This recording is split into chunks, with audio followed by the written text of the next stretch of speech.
Thank you, Mr. Chairman.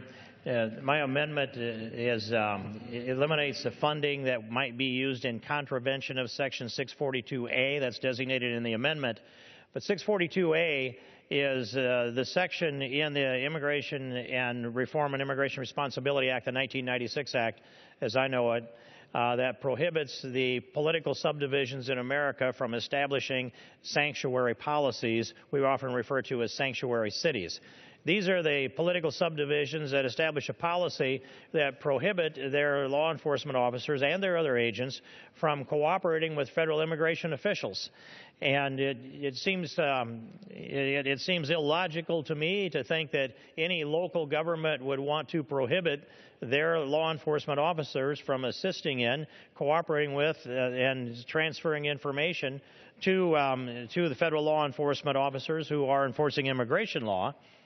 But that section reads in part, but with the thought being contained here, notwithstanding language says that the political subdivisions may prohibit or in any way restrict any government entity or official from sending to or receiving from the INS at the time, that's ICE today, information regarding the citizenship or immigration status, lawful or unlawful, of any individual, close quote.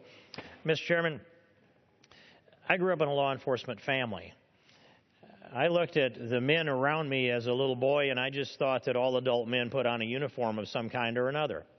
I was steeped in respect for the supreme law of the land, the Constitution, and the rule of law. And when there was an issue that came forward, whether it was a bank robbery or some tragedy that took place, all levels of law enforcement cooperated with all other levels of law enforcement. No one that was a member of the city police said, I'm not gonna be serving papers here because that's the county's job. And no county deputy decided that he wouldn't pull somebody over for speeding because that was the city speed limit on a city street.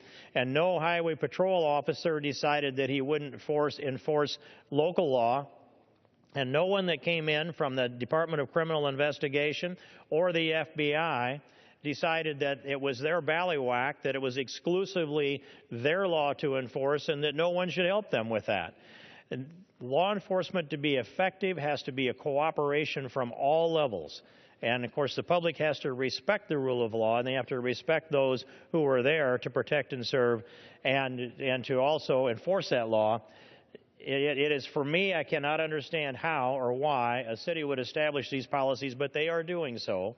And in the process of that, they are undermining the rule of law and eroding the respect for the rule of law and leaving their citizens vulnerable when we could be helping them with federal officers who need to get this information. And so this is an amendment that has been offered in multiple years. This House multiple times. The number that I saw last year with the identical language passed the House by a vote of 214 to 94.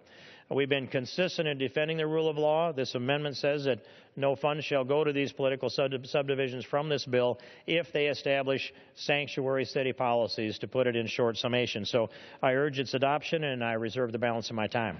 The gentleman